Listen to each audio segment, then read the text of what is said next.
Morning. So today we're going to talk about runner's knee, so iliotibial band syndrome. Okay, so what is it and where is it? So your iliotibial band is a thick fibrous band that runs down the outside of your leg.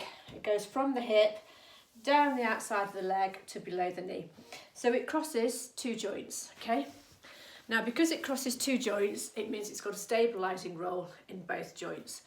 However, it is a thick fibrous band, and it doesn't stretch. It's not a muscle. It's not elastic.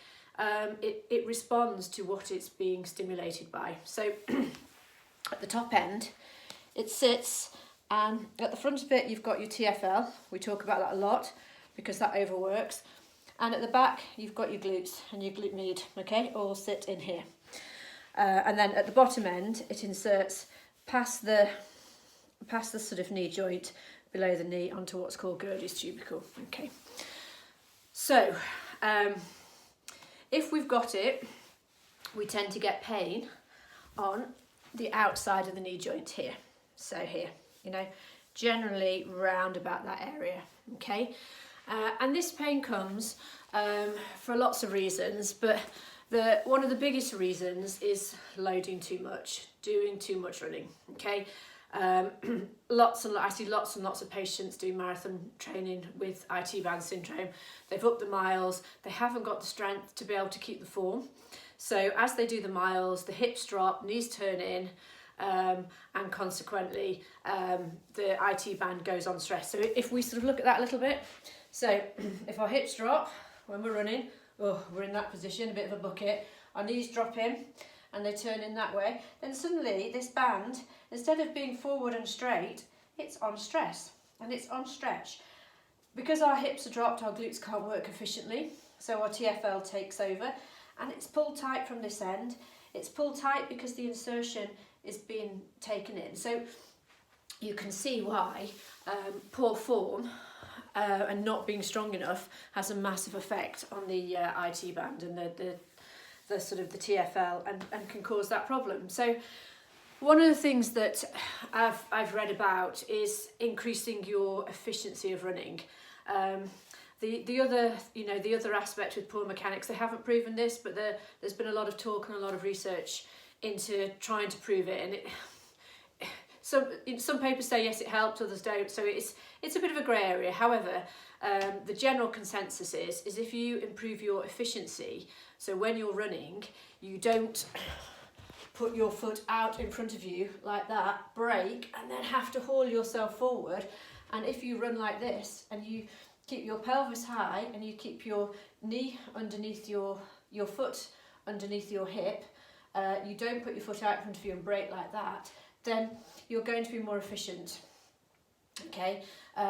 One of the other big factors I think in IT band is, can you stand on one leg, okay? If you stand on one leg, does your pelvis stay level or does it drop?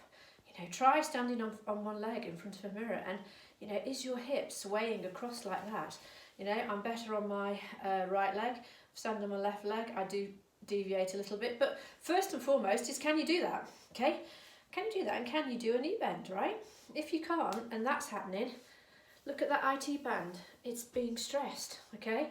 And, lots of people stress the IT band on and off, sprinters stress it, but they're only stressing it for 10 seconds. Marathon runners and people doing long distance running are stressing it every time they run over and over again. The more they fatigue, the more it gets stressed. So it's really, really important to help strengthen that up. So if you've got an acute IT band, firstly, you need to rest it, okay? It's really painful. You can't run through it. You need to give it a few days rest. You can do, a little bit of ice, a little bit of anti-inflammatories just to help the inflammation settle down. But what you can't then do is go back to running where you left, because it will come back again. So the most important thing, rest and then a graduated return to running, okay? It's really, really important that you actually do this very gently. If you don't, then it will come straight back. So it's offload, let it settle, and it can take a bit of time to let it settle. Some acute ones can take sort of a few weeks, others can take a couple of days. I don't like lots of long rest, because actually if you rest and do nothing and go back to running, it'll be the same as what it was. So you've got to sort of get that rest right. But if something's acute and it's inflamed, you've got to let it settle. So we've got to give it those few days. And then you go out and you just think, right, let me just try a mile. Okay, cool, can do that, and come back. And then just gradually load it. Don't think, right, I'm going to go straight back out to my 7-8 mile runs and my long run at the weekend. Just build back up slowly. You know, if you've had an inflamed IT band, you need to sort of work out why. Okay, so the next thing is, you know, we've worked out what's causing it, what's likely to be causing it. Can we release it? I think this is probably one of the hardest things with IT band. It doesn't really stretch. You can foam roller it. It really, really hurts, right? So, you know, if you are going to foam roller it, I would suggest that you actually foam roller your IT band. I've done this quite a few times. So you come up and you just go into that soft, fleshy bit at the top of the pelvis. But you have to have that slight forward facing angle in order to get it. If you're on your side, you're just over your big greater trochanter, which is painful anyway. So you just need to be in that fleshy bit at the top of the hip, okay? Then also, you can also foam roller your glute. You know, you can just get in there a little bit, that's fine. A couple of ways of releasing it. You can go down and just do those lateral quads a bit, and just release, and just making sure there's nothing causing that tightness onto the IT band. Can you see that? Sorry, I'll go back a little bit. There we go, you know, just rolling up and down. But it hurts, you know, it's not a pleasant experience. You can stretch out your hip flexor, your IT band, your TFL, okay? And the best one is the one leg up, keeping your tummy tight, and then you can go forward. And then just to put a little bit of stress on the lateral structures, you can just start taking your hip out a bit. So if I do that from the front, you can then see. So what you don't do is lean back, you keep everything tight, you go forwards, and then you just take your hip out to the side. And you will feel a stretch down that outside. It's stretching the soft tissues around the outside of the pelvis and a little bit of the TFL. It's not, the stretch isn't the be all and end all. It helps some people, it doesn't help others, okay? So, how do we reload it? I think, again, strengthening is underrated. I think if we're going to run, we've got to be strong enough to do it. Lots of the problems I see are with people not being strong enough to do what they're asking the body to do. So, first of all, is standing on one leg, right? Can you do that? Can you bend the knee? Can you keep that pelvis nice and still? Okay, if you can do your balance and you can stand on one leg, great. Let's make it a bit harder. Got my friend the Bosu ball. I think this is a brilliant exercise. Stand on the Bosu ball on one leg, okay? And again, you've got to keep that pelvis in line and get the knee bend, okay? Home gym, brilliant thing to have. That and a few little weights, okay? Make it harder, stick some weights in your hand and you start to load it. So, then we want to start with the sort of glute med a bit. And we can do some hip hitching while we're in standing. We've done this all before, but you need to be on a step, but I'm just going to use that weight. Okay, and then we just need to hitch that hip up and down. Let's do it on both legs. On that side, stand and hip that hitch up and down. Hitch that hip, sorry, up and down, okay? And you could do 3 sets of 8 to 12 on those. And if it gets too easy, stick a weight in the opposite hand. Okay, so then we go down to how do we work this muscle around here. So we've got the clamp. You can do it with or without the band. So you can just start off on your side. Okay, let's just move that out of the way so I can get in there a bit more. That's it. Right, so clamp, you need to have your pelvis slightly forward and up, not leaning back and not tipping too far forward. So, okay, keep the feet together and we slowly lift up against that band. Okay, if that's painful and if that's too hard, you take the band off. Okay, and then we just need to do some leg lifts in this position. Okay, and then you hold it there and you think, gosh, How can I do that? Can I actually hold it? Can I circle it? Can I control it? Can I just do some very little ups and downs? Okay, that's really, really important. Okay, and then we can advance that one. I'm not very good at this one. So we can go up onto the side, okay, and then we can lift up and down.